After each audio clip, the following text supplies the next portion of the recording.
நீலம் புரொடக்ஷன்ஸ் பா ரஞ்சித் வழங்கும் தினேஷ் மற்றும் ஊர்வசி நடிப்பில் ஜே பேபி மார்ச் 8 முதல் உங்கள் அபிமான திரையரங்குகளில். இன்னைக்கு இந்த கூட்டத்தில் பார்த்தீங்கன்னா இந்த சவுகார்பேட்லேருந்து முக்காடெல்லாம் போட்டு கிட்டத்தட்ட ஒரு 500,000 பெண்களை முன்னாடி வரிசையில் உட்கார வச்சுருந்தாங்க. ஒட்டுமொத்த இந்தியாவில் எல்லோரும் எங்கே வேணால் போகலாம், தொழில் பண்ணலாம், குடும்பம் நடத்தலாம். இருந்தாலும் கூட வாக்குரிமை என்று வருகின்ற பொழுது எந்த மக்களை யார் தேர்ந்தெடுக்கப் போகிறார்கள் எதிர்காலத்தில் ஒரு மிகப்பெரிய கேள்விக்குறி. உச்ச நீதிமன்றம் ஊழல் செய்பவர்களை எல்லாம் தடுத்து விட்டது, முக்கியமான தீர்ப்பு. இதே உச்ச நீதிமன்றம் கடந்த வாரம் தேர்தல் பாண்டை கல்ச்சல் பண்ணிச்சுல்ல, மூடிட்டு இருந்தாரு. ஆனா லாலு கேட்கிற கேள்வி என்னன்னா, இந்து மதத்தினுடைய தாற்பயம் என்று சொல்லப்படுகின்ற எல்லா நடைமுறைகளையும் பின்பற்றுகின்ற வட மாநிலத்தில் இந்துக்களை வைத்து ஏமாற்றி கொண்டிருக்கின்ற நீங்க பண்ண முடியுமான்னு கேட்டீங்க. அதுக்கு அடுத்தது என்ன கேட்டாரு, மோடி அவர்களுக்கு குடும்பம்னு ஒன்று இருக்கா, குடும்பம் இல்லைன்னு சொன்னார். அதுக்கு தான் உடனே அந்த கட்சியில் இருக்கிறவங்க எல்லாம் என்ன பண்ணாங்க, நாங்கள் மோடி பரிவார்.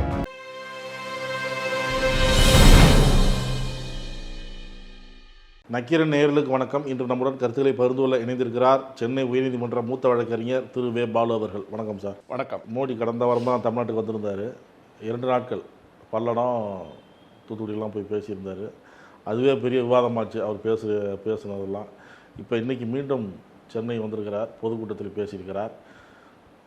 இந்தியா எனது குடும்பம், என் குடும்பம் இந்தியா தான், இந்திய மக்கள் தான் என்னுடைய குடும்பம் அப்படின்னு திடீர்னு சென்னையில் முழங்கியிருக்கிறார். இது பின்னணி என்ன? இதுக்கு என்ன பெரிய பின்னணி இருக்குது? இல்லை, அப்போ அந்த மாதிரிலாம் சொல்லலை. அப்போ குறை சொல்லிட்டு போனார் போன வாரம். அதாவது தமிழ்நாட்டை பொறுத்த வரைக்கும் நான் பல தடவை என்னுடைய நிகழ்ச்சியில் பதிவு பண்ணிட்டேன். பொண்ணு கொடுக்க மாட்டேன்னு சொன்னால் பொண்ணு திருட வர்ற மாதிரி கஜினி முகமது மாதிரி மக்கள் மனதை கொள்ளையடிக்க வருகிறார் அப்படின்னு அந்த மீண்டும் ஒரு படையெடுப்பு. அது அரசியல்.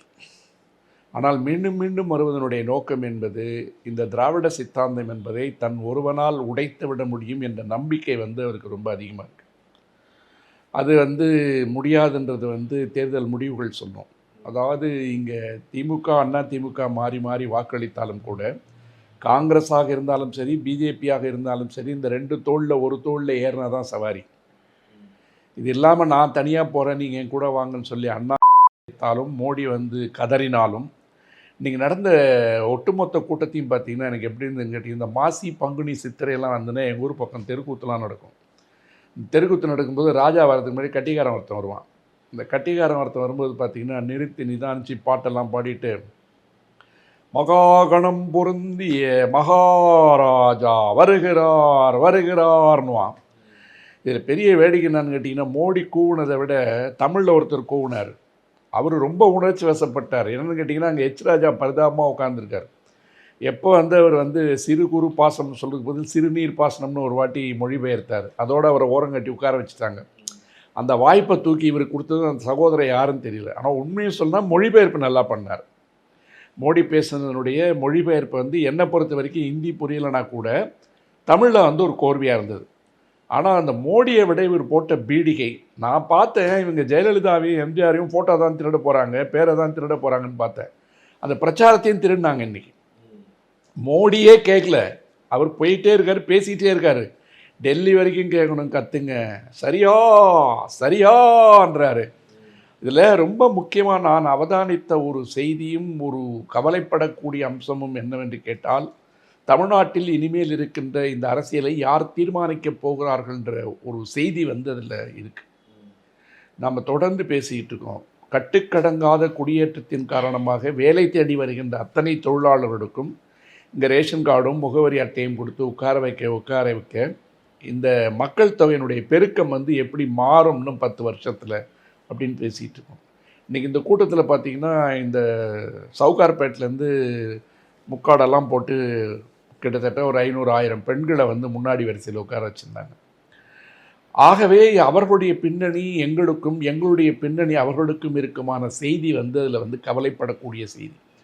ஒட்டுமொத்த இந்தியாவில் எல்லோரும் எங்கே வேணால் போகலாம், தொழில் பண்ணலாம், குடும்பம் நடத்தலாம். இருந்தாலும் கூட வாக்குரிமை என்று வருகின்ற பொழுது எந்த மக்களை யார் தேர்ந்தெடுக்கப் போகிறார்கள் எதிர்காலத்தில் ஒரு மிகப்பெரிய கேள்விக்குறி. ஆக வடநாட்டு மக்களை கொண்டு குடியேற்றுவது மட்டுமில்லாமல் இந்த தேர்தலில் கூட பங்கெடுக்கின்ற அளவிற்கு அவர்களுடைய பிரசன்ஸ் என்று சொல்லப்படுகின்ற வருகையை அது உணர்த்துவதாக இருந்தது.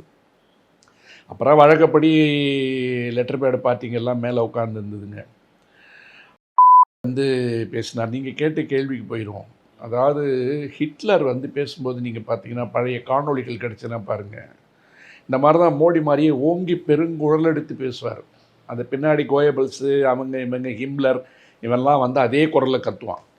இந்த எல்லாமே இன்றைக்கி வந்து லேகி வைக்கிற குரலில் தான் போட்டாங்க. அந்த மோடி மஸ்தான் வித்தை எப்படி இருக்குன்னு பார்த்தீங்கன்னா, அதாவது அவர் பேசுகிறாரு, உச்ச நீதிமன்றம் ஊழல் செய்பவர்களையெல்லாம் தடுத்து விட்டது, முக்கியமான தீர்ப்புனார். இதே உச்ச நீதிமன்றம் கடந்த வாரம் தேர்தல் பாண்டை கல்ச்சல் பண்ணிச்சு இல்லை, மூடிட்டு இருந்தார். பாஜக தான் அதிகம். அதாவது ஒரு கட்சியில் இருக்கின்ற பாராளுமன்ற சட்டமன்ற உறுப்பினர்கள் விலை போனார்கள் என்று சொன்னால் அவர்கள் மீது எடுக்கின்ற நடவடிக்கைக்கு இம்யூனிட்டி என்று சொல்லுகின்ற சட்ட பாதுகாப்பு இனிமேல் இருக்காதுன்னு உச்சநீதிமன்றம் சொல்லிச்சு. இது நேரடியாக யார் பாதிக்குது? இதுதான் வந்து இந்த டூப்ளிகேட் மோடியினுடைய மிகப்பெரிய டெக்னிக்கு. இந்த தீர்ப்பே இவங்களுக்கு எதிரானது, இவங்கள தான் அது பாதிக்கும். அதாவது காசு வாங்கிட்டு மாறு ஓட்டு போகிறது யார்? சண்டிகாரில் இப்போ என்ன நடந்தது? சண்டிகாரில் வந்து மாறி ஓட்டு போட்டது ஜனநாயகத்தை கேலி கூத்தாக்குறீங்கன்னு சொல்லிட்டு அந்த தேர்தல் அதிகாரியை கூப்பிட்டு நடவடிக்கை எடுக்க போகிறோம். இப்போ தான் காரி துப்பிச்சு உச்சநீதிமன்றம் இல்லையா?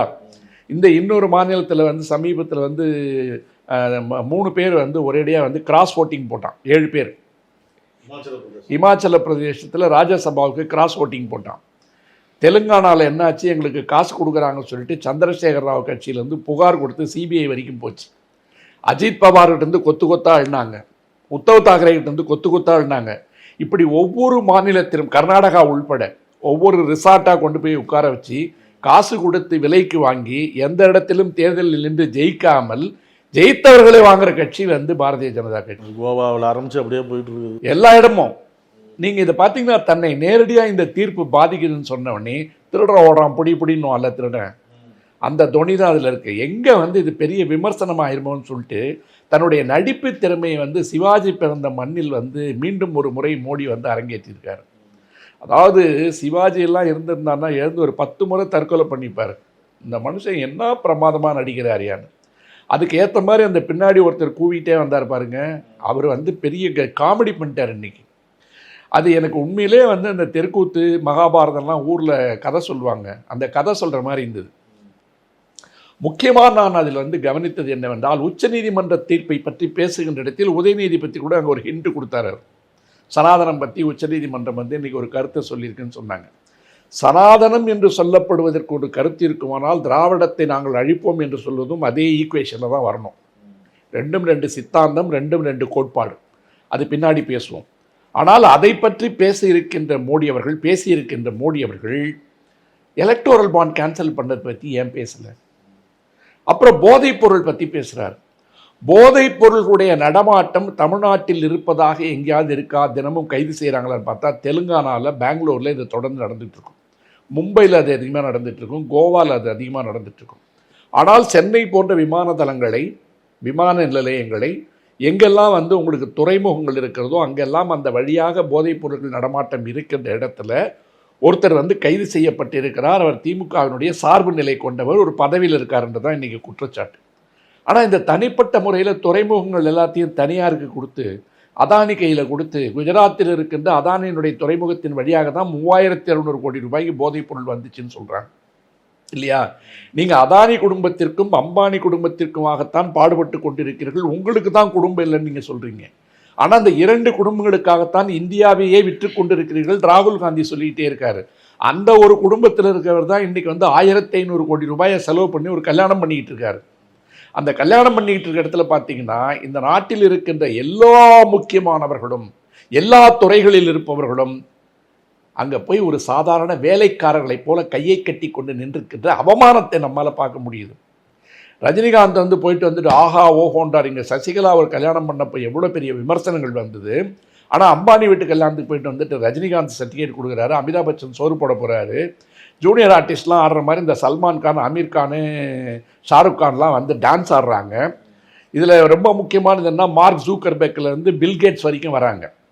இதில் யாரும் வந்து கவனிக்காத ஒரு விஷயம் என்னென்னு கேட்டிங்கன்னா, ரிஹானான்னு ஒரு பாடகி இருக்காங்க. அவங்க வந்து கிட்டத்தட்ட 100 கோடி ரூபாய் சம்பளம் வாங்குகின்ற ஒரு பாடகி. சாதாரணமாக அவங்க ஒரு ட்விட்டர் போட்டாங்கன்னாவே அவங்களுக்கு 7 கோடி 8 கோடி வருமானம் வரும். ஆனால் அந்த பாடகி தான் விவசாயிகள் போராட்டம் நடந்து கொண்டிருக்கின்ற பொழுது இந்தியாவினுடைய விவசாயிகள் போராட்டம் நேர்மையான போராட்டம்னு அம்மா ஒரு ட்வீட் போட்டுச்சு. அந்த ட்வீட் போட்ட பிற்பாடு தான் உலக நாடுகளுடைய கவனத்தில் வந்து இது பரவலாக பேசப்பட்டது. அவங்களும் தான் இங்கே வந்திருக்காங்க விருந்தினராக. அப்போ அவங்களையும் கவர் பண்ணி கூப்பிட்டு வரீங்க. அவங்க அப்போ போடும்போது சச்சின் டெண்டுல்கர் மாதிரி ஆளுங்கள்லாம் அவங்க மேலே பாஞ்சாங்க. இந்த நவீன சங்கிகள் இருக்குல்ல, இவங்கெல்லாம் பாஞ்சாங்க.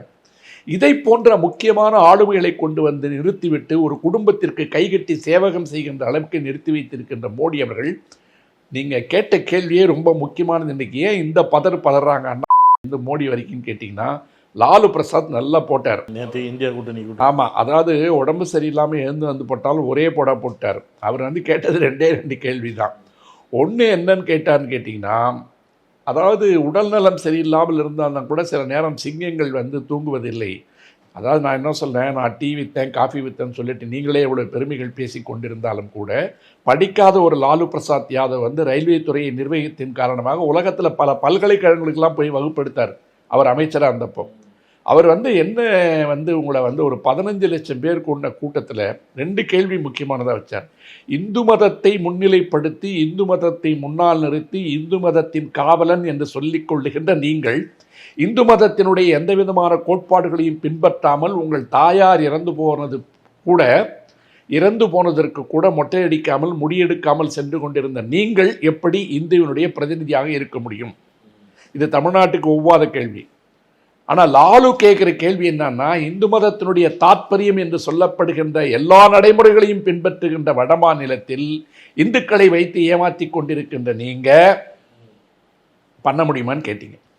அதுக்கு அடுத்தது என்ன கேட்டார், மோடி அவர்களுக்கு குடும்பம்னு ஒன்று இருக்கா, குடும்பம் இல்லைன்னு சொன்னார். அதுக்கு தான் உடனே வந்து அந்த கட்சியில் இருக்கிறவங்கெல்லாம் என்ன பண்ணாங்க, நாங்கள் வந்து மோடி பரிவார் மோடியினுடைய குடும்பம் போட்டுக்க போகிறேன்னு ட்விட்டரில் ஆரம்பித்து 140 கோடி பேர் மக்களும் வந்து என்னுடைய குடும்பம், இந்தியா என்னுடைய குடும்பம் அப்படின்னார்ல. இதே தான் ராமர் கோயில் திறக்கும் போது சுப்பிரமணிய சாமி கேட்டார். அன்றைக்கே அந்த சூடோ சொரணையோ வரல. சுப்பிரமணிய சாமி அதே தானே கேட்டார். என்ன போட்டார் சுப்பிரமணிய சாமி? ராமர் கோயில் திறப்பு விழாவிற்கு மோடி போகக்கூடாது, குடும்பத்தோடு இல்லாத ஒரு மனிதர் பிரதிஷ்டை பண்ணக்கூடாதுன்னு சொன்னாரே இல்லையா? அப்போ தானே வெள்ளையாக இருக்கிறவங்க பேசினா உரைக்காது, கொஞ்சம் கருப்பாக இருக்கிறவங்க பேசினா சொரியணுமா என்ன? இது எந்த விகிதாச்சாரத்தினுடைய அடிப்படையில் இவங்க பேசுகிறாங்கன்னு பாருங்கள். சுப்பிரமணிய சாமி பேசினால் அது ஊடகங்களை தாண்டி வராது. லாலு பிரசாத் யாதவ் பேசியது இந்தியாவினுடைய செய்தியாக வருகிறது, ஒட்டுமொத்த இந்தியாவிற்கும் அது செய்தியாக சென்று சேருகிறது அப்படின்னு சொன்ன உடனே இந்தியா தான் என் குடும்பம் பார். அதாவது இந்தியா இவருடைய குடும்பம்ன்றதை பற்றி ஒன்றும் 2வது கேள்வியே கிடையாது. இவர் ஆரம்பத்திலேருந்தே நேரு என்கின்ற குடும்பம் தான் இந்தியாவையே சிதைச்சது. நேருவை பற்றி பேசாமல் தூங்குறதே இல்லை. ஆனால் வல்லபாய் பட்டேலை வந்து இப்படி போய் திருடுறது, இங்கே வந்தால் கக்கனை திருடுறது, காமராஜர் திருடுறது, நேரு வீட்டிலேருந்தே மேனகாவையும் வருண் காந்தியும் திருடி கூட்டு போய் அரசியல் செஞ்சுட்டு இன்றைக்கி அவங்க 2 பேருக்கு சீட்டு கொடுக்கல. இன்னைக்கு தேதி வரைக்கும் லிஸ்ட்டில் வரல. அவங்க தேர்தலில் நிற்க போகிறாங்களா இல்லையான்னு தெரியல.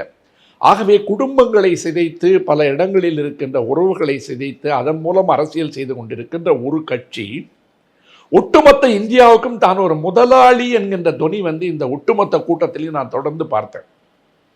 அதாவது நான் தான் இந்தியான். அதாவது ஜெயலலிதா இருக்கும்போது நான் எப்பவுமே சொல்ல வேண்டியது, நான் என்பது ஒரு அழிக்கும் சக்தி, தான் என்பது அதைவிட ஒரு அழிவு சக்தி. அந்த நானும் தானும் ஒன்றாக சேர்ந்தால் அது நான் தான் என்று வரும்.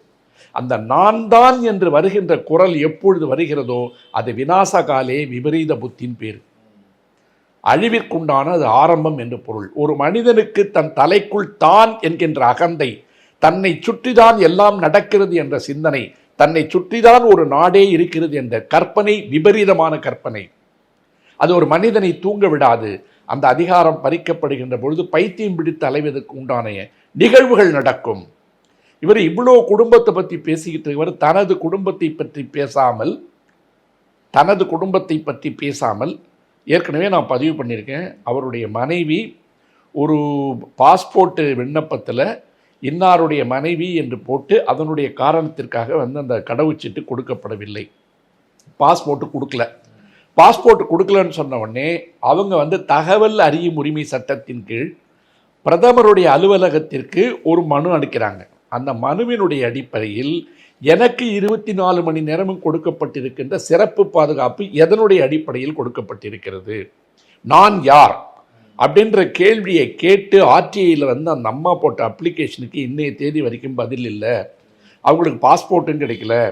அவங்களுடைய உறவினர்கள் என்ன நினைக்கிறாங்கன்னா, இந்த தொல்லையே வேண்டாம், இந்த மனிதனுடைய சாவகாசமே வேண்டாம், எங்கேயாவது வெளிநாட்டில் போய் அவங்கள வச்சிடலான்னு சொல்லி பார்த்தாலும் கூட இன்னமும் கூட அவருக்கு பாஸ்போர்ட் கிடைக்காமல் தான் யார் என்கின்ற அடையாளத்தை மறைத்து கொண்டு வாழ்ந்து கொண்டிருக்கின்ற ஒரு பெண் இருக்கின்ற நேரத்தில் அதுவே தேர்தல் கமிஷனில் வந்து பிரச்சனை வந்தது.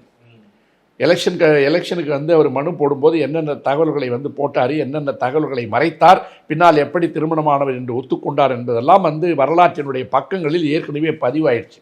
இன்றைக்கி வந்து அது ஒரு பெரிய பேசு பொருளாக கொண்டு போக வேண்டிய அவசியம் இல்லை. ஆனால் நம் குடும்பத்தை பற்றி, உங்கள் குடும்பத்தை பற்றி, உங்களை பற்றிய 1000 விமர்சனங்கள் இருக்கின்ற பொழுது நீங்கள் எல்லாரும் குடும்பத்தோடு இருக்காங்க, குடும்பத்தோடு இருக்குன்னா சுஷ்மா ஸ்வராஜோட பொண்ணுக்கு எதுக்கு சீட்டு கொடுக்குறீங்க? சுஷ்மா ஸ்வராஜோட பொண்ணுக்கு எதுக்கு சீட்டு கொடுக்குறீங்க? அங்கேருந்து வந்து மோடி என்ன பேசுகிறாரு, வாரிசு அரசியல் பேசுகிறாரு. இன்றைக்கி வந்து எத்தனை இடங்கள்ல இருக்கிற வாரிசு அரசியல் நீங்கள் வந்து ஊக்குவிச்சிட்டு இருக்கீங்க. சரத்பவார் வீட்டில் போய் அஜித் பவாரை ஏன் உருவுறீங்க? இப்போது தேர்தலில் வந்து சீட்டு கொடுத்தாங்கல்ல, தேர்தலில் சீட்டு கொடுத்து ஒரு 195 சீட்டு வந்துருச்சு. இங்கேயே வந்து இந்த வீழ்ச்சி ஆரம்பம் நீங்கள் பாருங்கள். அதாவது ஹர்ஷவர்தன் வந்து டெல்லியில் வந்து மத்திய அமைச்சராக இருந்த ஒருவர் தனக்கு சீட்டு கிடைக்கலன்ன உடனே நான் அரசியலை விட்டு விலகிறேன், போய் கிளினிக்கை திறக்க போகிறேன்ட்டார். மீனாட்சி லேகிக்கு சீட்டு இல்லைன்ட்டாங்க. இதை போன்ற பல பேருக்கு வந்து இவர்கள் வந்து வாய்ப்பு கொடுக்காது மட்டுமில்லை. மேற்கு வங்காளத்தில் அசன்சாலில் வந்து அந்த பாடகர், போஜ்பூரி பாடகர் வந்து நான் தேர்தலில் நிற்கல, சீட்டு கொடுத்ததை வேணாங்கிறார். நீங்கள் ஒட்டுமொத்த இந்தியாவுக்கும் 140 கோடி மக்களுக்கும் நீங்கள் தான் பிரதிநிதி, நீங்கள் தான் 400 சீட்டு ஜெயிக்க போறீங்கன்னு சொன்னால் நீங்கள் கொடுக்குற சீட்டை ஏன் வேணான்னு சொல்கிறாங்க? ஆக நீங்கள் அச்சுறுத்தலின் காரணமாக, மிரட்டுவதன் காரணமாக, அதிகாரத்தின் காரணமாக, அதிகாரத்தினுடைய உச்சத்தை மீண்டும் மீண்டும் சர்வாதிகாரத்தினுடைய பாதைக்கு திருப்புவதன் காரணமாக எல்லா இடங்களிலும் இந்த தப்பு நடந்துட்டு இருக்கு. இந்த தப்பு நடந்துட்டு இருக்க இடத்துல என்னன்னு பார்த்தீங்கன்னா வந்து அதை நிஜமாவே நினைச்சுக்கிறாரு. அதாவது எப்படி பார்த்தாலும் சில உண்மைகளை நாம் ஒத்துக்கொள்ள வேண்டும். தமிழகத்தில் இருக்கின்ற சில சக்திகளினுடைய சக்திகளுக்கு பின்னால் தான் பாரதிய ஜனதா இருக்கிறது என்ற நம்பிக்கையை உடைத்துவிட்டு ஒரு சாமானிய தமிழ் மகன் தனி மகனாக ஒரு இயக்கத்தை நடத்த முடியுன்ற அளவுக்கு தன்னுடைய பதிவை பண்ணியிருக்கார். அதை சரியாக பண்ணியிருக்காருன்னா நிச்சயமாக கிடையாது. அதில் எல்லா விதமான போக்கிரித்தனங்கள் இருக்குது, பொய்யுரைத்தல் இருக்குது, புகழ் உரைத்தல் இருக்குது, அதில் தற்பெருமை இருக்குது, தலைகணம் இருக்குது, எல்லாம் இருக்குது. 1000 இருந்தாலும் கூட ஒரு தமிழ் மகனாக இந்த இடத்தில் இந்த கட்சியினுடைய பதிவை செய்ய முடியும்னு அவர் கொண்டு வந்துட்டார். கொண்டு வந்ததுக்கு பின்னாடி அவர் செஞ்ச ஒரே ஒரு தப்பு, நான் ரொட்டி சுட வரலன்னா, வடை சுட வரலன்னா, எங்கள் அம்மாவும் மனைவி வந்து ஜெயலலிதாவை விட ஆளுமை மிக்கவர்கள், நான் வந்து டெல்லியே சொன்னாலும் கேட்க மாட்டேன், நான் மிகப்பெரிய தனித்துவம் நிறைந்த ஒரு தலைவன் சொன்னதனுடைய காரணமாக அவருக்கு வந்து கூட்டணி எல்லாம் உடஞ்சி போச்சு. இன்றைக்கி முக்கியமாக நீங்கள் பார்க்கணும், இந்த கூட்டணியில் தேமுதிகலேருந்து யாராவது வந்தாங்களா? வரல. பாட்டாளி மக்கள் கட்சி வரல. அப்போ இந்த கூட்டணியில் இருக்கின்ற 2 பெரிய கட்சிகளான பாட்டாளி மக்கள் கட்சியும் விஜயகாந்தை பற்றி அங்கே போய் என்ன பேசினார், விஜயகாந்த் என்ற மாமனிதர்லாம் பேசினார்ல மோடி, ஏன் அந்த அம்மா கூப்பிட்டு மேடையில் உட்கார வைக்கல? அவங்க ஏன் வரல? எல்லோரும் ஏதோ ஒரு பேரத்திற்காக எதையோ எதிர்பார்த்து எங்கெங்கோ காத்து கொண்டிருக்கிறார்கள். அப்படி இருக்கும்போது ஒட்டுமொத்த இந்தியாவில் நாங்கள் 400 சீட்டு ஜெயிக்க போகிறோன்னு சொல்லும்போது 400 சீட்டு எப்படி ஜெயிக்க முடியும் சொல்லுங்கள்? 370 பாஜக கூட்டணி 400 எப்படி ஒரு கணக்கு பார்ப்போம். அதாவது தமிழ்நாட்டுக்கு வந்து 48 முறை வந்தார்ல, டபுள் சர்க்கார் ஆண்டு கொண்டிருக்கின்ற மணிப்பூர் மாநிலத்தில் நீங்கள் ஆண்டு கொண்டிருக்கின்ற இடத்தில் இன்னைக்கு உயர்நீதிமன்றம் அந்த உத்தரவையும் கேன்சல் பண்ணிடுச்சு. மேத்தின மக்களுக்கு மலைவாழ் மக்கள் அந்தஸ்து கொடுக்கணும்னு சொல்லியிருக்கின்ற அந்த தீர்ப்பையே பின்வாங்கிட்டான். ஆனால் எந்த விதமான கல்மிஷமும் இல்லாமல் வாழ்ந்து கொண்டிருக்கின்ற மலைவாழ் மகள் ஒருத்தியை கீழே கொண்டு வந்து பிறப்புறுப்பில் கை வைத்து அதை படமெடுத்து போட்டு கொண்டிருக்கின்ற அவலம் நடந்த ஒரு பூமியில் உங்கள் கட்சியை சார்ந்த 10 சட்டமன்ற உறுப்பினர்கள் நாங்கள் விலகுகிறோம் என்று சொன்னதற்கு பின்னாலும் கூட அந்த இடத்திற்கு போகாத ஒரு பிரதமர், அவர் ஆளுகின்ற மாநிலத்திற்கு போகாத ஒரு பிரதமர், எதிர்க்கட்சிகள் ஆண்டு கொண்டிருக்கின்ற மாநிலமாக போய் கலாட்டா பண்ணுறதுக்கு என்ன காரணம்? தெலுங்கு படம் பார்க்குற மாதிரி இருக்கு எனக்கு. நீ நிம்மதியாக இருந்தால் நான் விடமாட்டேன், 10 சுமோவில் வந்து சர்ற ரோட்டில் கோடு போடுவான்ல, அதுதான் பிரதமர் பண்ணிகிட்டு இருக்கார். நீங்கள் ஆண்டு கொண்டிருக்கின்ற மாநிலத்தில் அவ்வளோ பிரச்சனை இருக்கு, நீங்கள் அங்கே போகல. அப்புறம் இன்னும் ஒன்று சொன்னார், அதை நீங்கள் பார்த்தீங்களான்னு தெரியல. எந்த திட்டங்கள் வந்தாலும் திமுக வந்து அதில் ஊழல் பண்ணுது. சென்னையில் பெரும்பள்ளம் வந்தப்போ வந்து எந்த விதமான பணிகளையும் வந்து திமுக செய்யலைன்னு சொன்னார். இந்த ஒரு இடத்தை கொஞ்சம் உத்து கவனித்தா ஒரு நாட்டினுடைய பிரதமர் எவ்வளவு அருவருப்பான பொய்களை சொல்கிறான்னு உங்களுக்கு புரியும். சென்னை பெருவெள்ளம் இந்த வருடம் வந்து முடிஞ்ச உடனே மத்திய குழு ஒன்று வந்தது. ராஜ்நாத் சிங் தலைமையில் தான் அந்த குழு வந்தது. அந்த குழு போயிட்டு இங்கிருந்து திரும்பும்போது தமிழக அரசு வெள்ள நிவாரணப் பணிகளை ஒழுங்காக செய்து கொண்டிருக்கிறது, நாங்கள் அதை பாராட்டுகிறோம்னு ஒரு அறிக்கை கொடுத்தாங்க. இப்போ நீங்கள் ராஜ்நாத் சிங்கை பொய்ன்னு சொல்கிறீங்களா, மத்தியிலிருந்து வந்த ஆய்வுக்குழு பொய்ன்னு சொல்கிறீங்களா, மோடி சொல்கிறது உண்மையா? இப்படிதான் உண்மைக்கு மாறா இருக்காங்க மேடையில் பேச. இல்லை, இப்போ தூத்துக்குடியில் போகும்போது நிர்மலா சீதாராமன் சொன்னாங்க இல்லையா, ஏடிஎம்மான்னு. இப்போ நான் என்ன நினைக்கிறேன்னா, தமிழ்நாட்டில் ஏடிஎம் மிஷின் நிறைய இடத்துல இருக்குன்னு நினைக்கிறேன். மோடி அப்பப்போ வந்து கொஞ்சம் விட்ரா பண்ணிட்டு போகிறார். தமிழில் பேசி ஏடிஎம் மிஷின் மாதிரி தமிழ்நாட்டை யூஸ் பண்ணலான்னு நினைக்கிறார். அதெல்லாம் வேலைக்காகாது. இந்த நிர்மலா சீதாராமனுடைய பொய்யை பற்றி தமிழ் மக்கள் அறியாத ஒரு செய்தியை வந்து நான் இந்த இடத்துல சொல்லிடுறேன். அதாவது இவங்க வந்து தமிழ்நாட்டில் பிறந்து ஆந்திராவில் மணந்து கர்நாடகாவிற்கு சென்று அதன் வழியாக ராஜ்யசபா உறுப்பினரை போய் கன்னடத்தில் பதவி பிரமாணம் எடுத்துக்கொண்டவர். கரெக்டா? இப்போ இங்கே வந்து வெறும் வெள்ள நிவாரண நிதி கொடுக்கலாம் உதயநிதியை திட்டினவர், கோயிலுக்கு போனவர் வந்து அங்கெல்லாம் காசு போடாதீங்க, உண்டியலில் போடாதீங்க, தட்டில் போடுங்கன்னு சொன்னவர், பெங்களூருக்கு போன உடனே பெங்களூரில் வந்து நம்முடைய வருமான வரித்துறை இருக்கு இல்லையா, வருமான வரித்துறையினுடைய மொத்த தரவுகளையும் நிர்வகிக்கின்ற ஒரு தலைமை அலுவலகம் பெங்களூரில் இருக்குது. வருமான வரி யாரெல்லாம் கட்டுறாங்களோ அந்த கணக்குகளை பராமரிப்பதற்குண்டான டிஜிட்டல் பிளாட்ஃபார்ம் சொல்கிறோம்ல, அந்த டிஜிட்டல் சென்டர் வந்து பெங்களூரில் இருக்குது.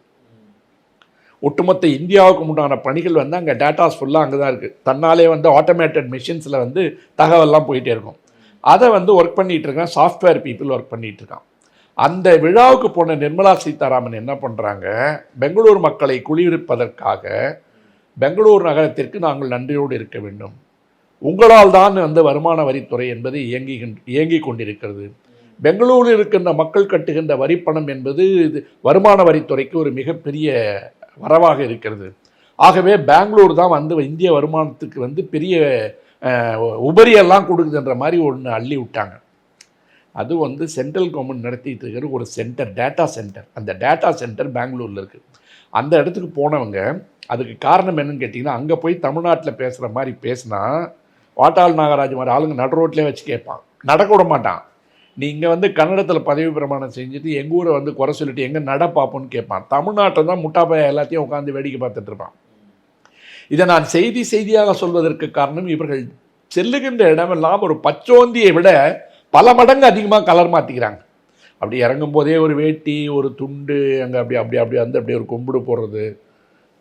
நான் வந்து ஒரு நாட்டினுடைய பிரதமர் வந்து எத்தனை முறை வேண்டுமானாலும் மாநிலங்களுக்கு வரலாம். ஆனால் ஒரு மாநில மக்களை அவர்கள் மொழி சார்ந்து, இனம் சார்ந்து, கலாச்சாரம் சார்ந்து அவர்களை அழிப்பதையே குறிக்கோளாக கொண்டு அவர்கள் மொழி பேசுகின்ற ஒருவனை அதற்கு தயார் செய்து அந்த மண்ணிற்குள் மீண்டும் மீண்டும் அந்த மொழியை பேசிக்கொண்டு அவர்களுக்குண்டான விகிதாச்சார அடிப்படையில் எந்த விதமான நலத்திட்டங்களையும் செய்யாமல் பட்டப்பகலில் கூசாமல் பேசுகின்ற பொய் வார்த்தைகளுக்கு மோடி சொந்தக்காரராக இருக்கிறார். இது வந்து இந்த தொழிலதிபர்கள், கல்வி நிறுவன அதிபர்கள், கல்வி தந்தையர்கள்லாம் இருக்காங்க பாருங்கள், இவர்கள் தங்களுடைய விஷயங்களை எல்லாம் பாதுகாத்து கொள்வதற்காக கைகட்டி சேவகம் செய்கின்ற அளவுக்கு போய் உட்காந்து நின்றுக்கிட்டு அவங்களெல்லாம் குறை சொல்லவே முடியாது. வரியா இல்லைன்னு கேட்டால் என்ன பண்ண முடியும்? பாவம், தொழில் நடத்துவாங்களா, அங்கே போவாங்களா? ஏதோ வந்து தமிழ்நாட்டில் இருக்க அவர் என்ன பேசுகிறாங்கன்னு கேட்டிங்கன்னா, தமிழ்நாடு என்டிஏ கூட்டணியில் சேர்ந்துருச்சான். தமிழ்நாடே என்டிஏ கூட்டணியில் சேர்ந்துருச்சுன்னு மோடி இன்றைக்கி பேசியிருக்காரு. தேர்தல் முடிஞ்சு எலெக்ஷன் முடிஞ்சு வரும்போது தெரியும், அதிமுக வந்து இப்போ தான் கொஞ்சம் சொரணையோடு பேச ஆரம்பிச்சிருக்கு. நல்லா கேட்டுட்ருக்காங்க. ஜெய்சங்கரையும் நிர்மலா சீதாராமனையும் வந்து தமிழ்நாட்டில் முதல்ல தேர்தலை நிற்க சொல்லுங்கன்னு ஜெயக்குமாரும் முனுசாமியும் கேட்டுட்ருக்காங்க. பாவீங்களா, அதை தான் ரொம்ப நாளே சொல்லிகிட்டு இருக்கேன். உங்கள் பலம் தெரியாமல், உங்கள் முதுகெலும்பினுடைய உயரம் தெரியாமல் நீங்கள் இத்தனை நாள் குனிந்து கொண்டிருந்தனுடைய விளைவு தான் தமிழ்நாட்டினுடைய தலைகுனிவு. திமுக அதிமுகவிற்கு உண்டான நேரடி போட்டி என்பது மக்களுக்கு உண்டானது, தமிழ் மக்களுக்கு உண்டானது. இதுக்குள்ளே வேறு சில கட்சிகள் வருது, கமலஹாசன் வராரு, விஜய் வராரு, சீமான் வராருன்னு சொன்னால் அவர்கள் வென்று வரட்டும். அவங்க வந்து தங்களுடைய கட்சிகளை எல்லாம் வந்து வளர்த்து கொள்ளட்டும். ஆனால் ஒரு முற்றிலுமாக வேறு ஒரு கலாச்சாரத்திலிருந்து அடக்கி ஆளுவதே 24 மணி நேரம் தொழிலாக வைத்து கொண்டிருக்கின்ற ஒரு இயக்கம், 2 குடும்பங்களுக்காக இந்தியாவை விட்டு கொண்டிருக்கின்ற இயக்கம். நீங்கள் ஒவ்வொரு ஊருக்கும் போய் குடும்ப அரசியல் சொல்கிறீங்கல்ல, இந்த 2 குடும்பத்துக்காக ஏன் ஒட்டுமொத்த இந்தியாவும் விற்கப்படுகிறது என்ற கேள்வியை ஒரு சாதாரண பொதுமக்கள் கேட்கணும். ஒரு சாதாரண பொதுமக்கள் யோசிக்கணும். இங்கே வந்து மெஸ்மரிசம்னு ஒன்று இருக்குது. அந்த மெஸ்மரிசம் எப்படின்னு கேட்டிங்கன்னா, அந்த வந்து ஸ்பெல் பைண்டர்னு அப்பப்போ சொல்லுவேன். ஹெரால்ட் ராபின்ஸனுடைய ஒரு நாவல் பற்றி சொல்லுவேன். ஸ்பெல் பைண்டர்னு சொல்லுவேன். அதாவது இந்த மயக்க சக்திகளை வைத்து கொண்டிருக்கின்ற சில பாதிரியார்கள்லாம் வந்து எப்படி அரசியல் பண்ணாங்கன்னு சொல்லிட்டு ஒரு நாவல் இருக்குது. அதை போல் வந்து மயக்கு மொழி, மயக்குகின்ற விதத்தில் வந்து பேசுவதால் மட்டுமே இன்றைக்கி ஊடகம் வந்து ரொம்ப பவர்ஃபுல்லாக இருக்குது. மோடியினுடைய பேச்சில் வந்து பேசினார், they are doing only media management அப்படின்னார். என்ன மீடியா மேனேஜ்மெண்ட்? தமிழ்நாட்டில் இருக்கின்ற 2 பெரிய ஊடகங்கள் தேர்தலில் வருவதற்கு முன்னாலே மோடி தான் வந்து ஜெயிக்க போகிறாரு, 38% ஓட்டு வாங்க போகிறாருன்னு மோடி மீடியாவை தமிழ்நாட்டிலே 2 சேனல் வந்து மாறிப்போச்சு. அவங்கெல்லாம் உங்கள் கூட்டணியில் கை கட்டி நிற்கிறவங்க தான். ஒட்டுமொத்த இந்தியாவில் இருக்கின்ற எல்லா மீடியாவும் எல்லா சேனலும் NDTV நீங்கள் எப்படி வாங்கினன்றதுக்கு வந்து மொத்தமாக வரலாறு இருக்குது. சசிகுமார் எப்படி அழ வெளியே அனுப்பப்பட்டார் அப்படின்றதுக்கு வரலாறு இருக்குது. ஒட்டுமொத்தமாக எல்லா சேனலும் நீங்கள் எப்படி மிரட்டி வாங்கினீங்கன்னு ஒன்று இருக்குது. என்ன ஒன்றுன்னு கேட்டிங்கன்னா, இப்போ யூடியூப்பை வந்து இவங்களால் ஒட்டுமொத்தமாக கண்ட்ரோல் பண்ண முடியல. அந்த யூடியூபையும் கட்டுப்படுத்துவதற்கு தான் தகவல் தொழில்நுட்ப சட்டத்தினுடைய 69 பிரிவெல்லாம் இவங்க கையில் எடுத்திருந்தாலும் கூட அது ஜனநாயகத்தின் குரலாக மாறிக்கொண்டிருக்கின்ற ஒரு நேரத்தில் இதை மீடியா மேனேஜ்மெண்ட்டுன்னு சொல்வதற்கு மோடி எப்படி கூச்சம் இல்லாமல் பேசினார்னு எனக்கு தெரியல. மீடியாவால் மட்டுமே வாழ்ந்து கொண்டிருக்கின்ற ஒரு மனிதர், எங்கே போனாலும் கேமரா இல்லாமல் கண் விழிக்காத ஒரு மனிதர், எங்கே போனாலும் கேமரா இல்லாமல் தூங்குவதற்கு முன்னால் வந்து கையை காட்டிட்டு போகாத ஒரு மனிதர், மீடியா வச்சு எல்லாரும் அரசியல் பண்ணுறாங்கன்றார்.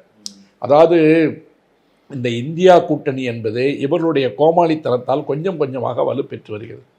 கொஞ்சம் ஒரு நிமிஷத்தில் முடிச்சிடுறேன். இன்றைக்கி வந்து இந்த நாகாலாந்து, திரிபுரா, மேகாலயா அந்த மாதிரி இருக்குல்ல, அங்கே இருக்கிற ஒரு இடம் கூட இவங்களுக்கு கிடைக்காது. எழுதிக்கோங்க. பீகாரை பொறுத்த வரைக்கும் நிதிஷ்குமார் யாருன்றதை வந்து அந்த மக்கள் பார்த்துட்டாங்க. பிரசாந்த் கிஷோரே வந்து அங்கே போய் வாய் திறக்க முடியல. ஆக மோடிக்கு அங்கே என்ன கிடைக்கின்றது வந்து நமக்கு தெரியும். தேஜஸ்வி, லாலு பிரசாத் யாதவ் இந்த இந்தியா கூட்டணி வந்து சேர்ந்து நிற்கின்ற பொழுது இவங்க நினைக்கிற அளவுக்கு வந்து அங்கே அறுதி பெரும்பான்மை கிடைக்காது. இவர்கள் நம்புகின்ற 2-3 மாநிலங்களில் ஒன்று குஜராத்து, ஒன்று வந்து உத்தரப்பிரதேசம். குஜராத்தில் பார்த்திங்கன்னா ஆம் ஆத்மியும் காங்கிரஸும் ஒன்றா சேரும்போது அங்கே கொஞ்சம் கணிசமாக உடைப்பாங்க.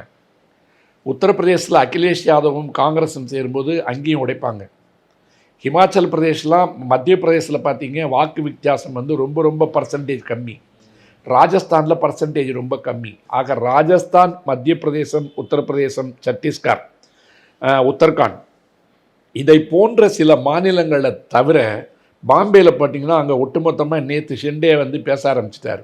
அவங்களுக்கு வந்து இதில் வந்து நீங்கள் தலையிடுறீங்கன்னு ஷிண்டே மறுபடியும் ஆரம்பிச்சிருக்காரு. பிஜேபி கூட அங்கே சண்டை ஆரம்பிச்சிருக்கு. அங்கே ஷிண்டே ஒன்று, உத்தவ் தாக்கரே ஒன்று, அஜித் பவார் ஒன்று, சரத் பவார் ஒன்று, அதை தாண்டி தான் நீங்கள் உள்ள நுழைய முடியும் இல்லையா?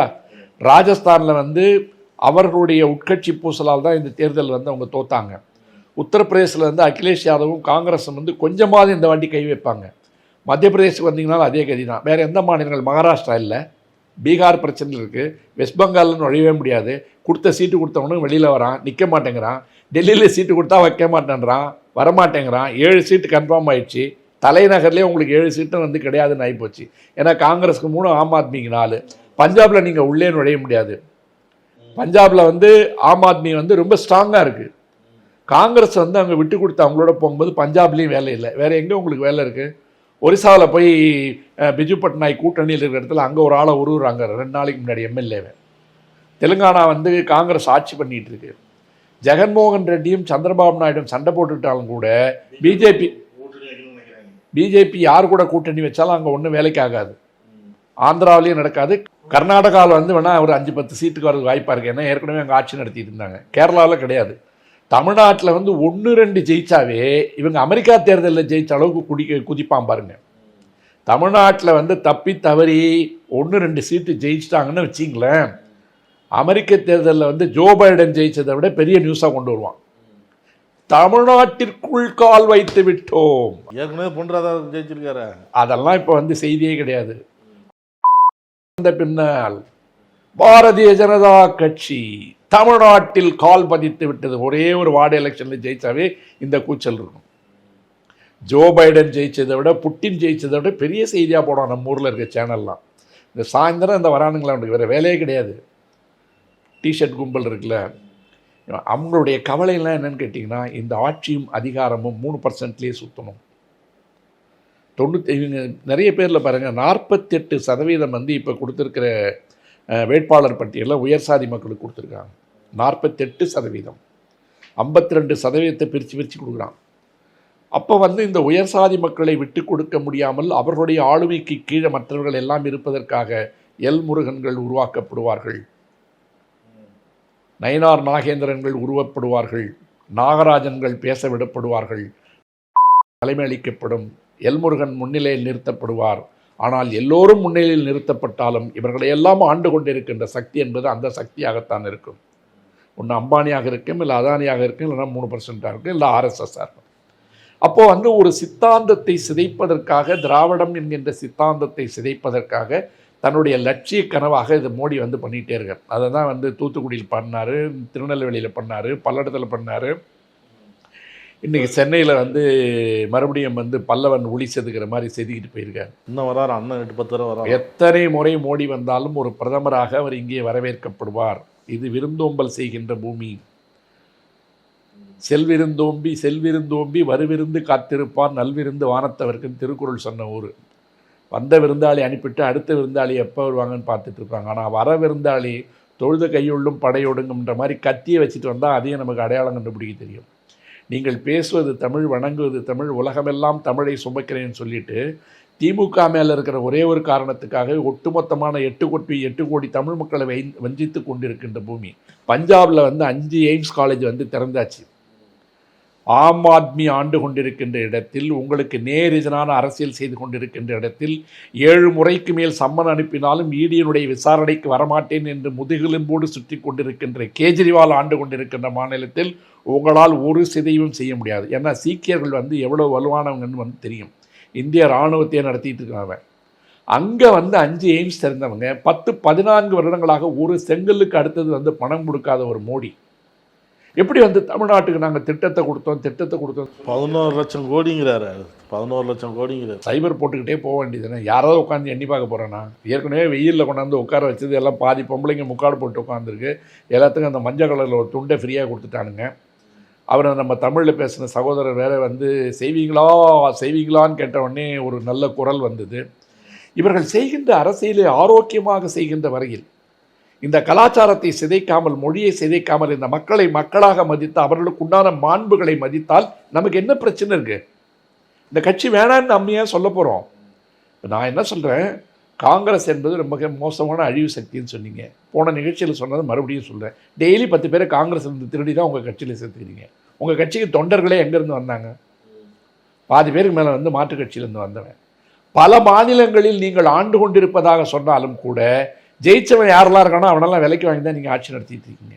கட்சி மாற்றி தான் ஆட்சி செஞ்சிட்டீங்க. அந்த தீர்ப்பு வந்து, இந்த தீர்ப்பு வந்து இதெல்லாம் உடைக்க போகுதுன்னு தெரிஞ்ச உடனே ஆனால் சூப்பர் தீர்ப்புன்ட்டார். ஏன்னா இவரை பற்றி விமர்சனம் வரக்கூடாது. தனக்கு அந்த தீர்ப்பு எதிரானது என்று நினைக்கின்ற மோடியாக இருந்தால் எலக்டோரல் பாண்ட் கேன்சல் பண்ணதை பற்றி பேசியிருக்கோம்.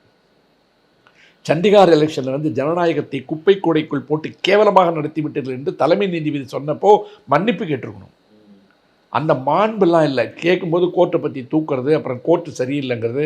ஏற்கனவே ஒரு வாட்டி வந்து இதே நரேந்திர மோடி சொன்னார், உச்சநீதிமன்றத்துக்கு போவீங்க, பெட்டிஷன் போடுவீங்க, கோர்ட்டு கேள்வி கேட்கணும்னு கோர்ட்டை கிண்டல் பண்ணார். போன மாதம் இதே உச்சநீதிமன்றத்துக்கு கிண்டல் பண்ணார். நீங்கள் உடனே ஒரு பொதுநல வழக்கு போடுவீங்கன்னு கிண்டல் பண்ணார். ஆகவே மோடி என்கின்ற தனி மனிதன் மீது நமக்கு எந்த விதமான ஒரு விமர்சனம் இல்லை என்று சொன்னாலும் கூட, ஒரு நாட்டை ஆண்டு கொண்டிருக்கின்ற ஒரு பிரதமர் எல்லோருக்குமான பிரதமராக அவர் இல்லை என்பதுதான் நம்முடைய கடுமையான விமர்சனம். அதாவது எந்த ஊருக்கு போனாலும் அந்த மொழி பேசினாலும் இவர்களுக்குள் மாற்றாந்தாய் மனப்பான்மை இருக்கிறது. ஒட்டுமொத்தமாக ஒரே மொழி, ஒரே கலாச்சாரம், ஒரே தேர்தல், ஒரே தலைவன் என்கின்ற ஒற்றை புள்ளியை நோக்கி இந்த இந்தியாவை இழுத்து கொண்டிருக்கின்ற முயற்சியில் மரம் தளராத விக்ரமன் மீண்டும் வேதாளம் முருங்கை மரம் ஏறுவதற்காக இன்றைக்கு சென்னையில் வந்து முருங்கை மரத்தில் ஏறிது. இது எவ்வளோ தூரம் வந்து பலிக்கும் என்பதை மக்கள் பார்த்து கொண்டிருக்கின்ற, கேட்டுக்கொண்டிருக்கின்ற, புரிந்து கொண்டிருக்கின்ற மக்கள் கண்ணால் காண்பதும் போய், காதால் கேட்பதும் போய், தீர விசாரிப்பதே மெய்ன்ற மாதிரி அவருடைய 5வது அறிவை தாண்டி 6வது அறிவு எப்பொழுதும் கனன்று கொண்டே இருக்கின்ற ஒரு ரோஷக்கார பூமி நம்ம ஊர். யாரை எங்கே வைக்கணும்னு அவங்களுக்கு தெரியும், நான் சொல்லியிருக்கேன். ஆகவே தகுதி உள்ளவர்களாக இருந்தால் அவர்கள் நிச்சயமாக வரவேற்கப்படுவார்கள். தகுதியற்றவர்களாக இருந்து என் மொழி பேசி என்னோடு இருந்து என்னோடு என் நிழலாக நின்று கொண்டு என்னையே அழிக்க முயற்சிப்பார்கள் என்று சொன்னால் தமிழக மக்களுக்கு தகுந்த பாடம் எப்படி புகட்டுவது என்பதை அவர்கள் பலகாலம் பல கட்சிகளுக்கு செய்திருக்கிறார்கள். இந்த முறையும் இந்த கட்சிக்கும் செய்வதற்கு அவர்கள் காத்து கொண்டே இருப்பார்கள். சென்னையில் வந்து மோடி பொதுக்கூட்டத்தில் கலந்துக்கிட்டாரு. இங்கே எனது குடும்பம், மோடி தான் குடும்பம் அப்படின்லாம் சொன்னார், அப்படின்னு பேசினார்னு சொன்னேன். நீங்கள் அதில் வந்து பிடிச்சி அவர் நீங்கள் என்னென்ன பேசினார், இதுக்கு முன்னாடி என்ன பேசினார், ஜெயலலிதா, எம்ஜிஆர் எல்லாத்தையும் எடுத்து கட்டணம்னு அடித்து போயிட்டீங்க. நீங்கள் என்ன தான் சொன்னாலும் மோடி அவர் ஸ்டைலில் பேசிகிட்டு இருக்கிறார். தமிழகத்தில் தொடர்ந்து அரசியல் பேசிட்டு வர்றாரு. இப்போ இன்னும் வருவாருங்கிறாங்க. இன்னும் தொடர்ந்து இன்னும் எலெக்ஷனுக்குள்ளே வருவோம் அப்படின்னு சொல்கிறாங்க. இன்னும் 60 நாள் முக்கியம்னா மாநில தலைவர்லாம் சொல்கிறாரு. மக்கள் தான் முடிவு பண்ணணும். நீங்கள் சொல்கிற மாதிரி மக்கள் தெளிவாக இருப்பார்கள். அவர்கள் பார்க்குறாங்க, என்ன முடிவு எடுக்கிறாங்கன்னு தேர்தல் முடிவில் பார்ப்போம். வணக்கம். வாழ்க தமிழ்நாடு. நக்கீரன் டிவிக்கு சப்ஸ்கிரைப் செய்யுங்கள். உங்கள் ஆதரவே எங்கள் பலம். ஆசிரியர்களுக்கு நண்பனாகவும் மாணவர்களுக்கு ஆசானாகவும் திகழும் தேர்வு வழிகாட்டி. ஒவ்வொரு பாடத்திற்கும் அனுபவமிக்க ஆசிரியர்களின் துல்லியமான தெளிவான விடைகள். CNC இருக்கு, தேர்வு பயம் எதற்கு? இது தீரன் பப்ளிஷிங் ஹவுஸ் விற்பனை வெளியீடு.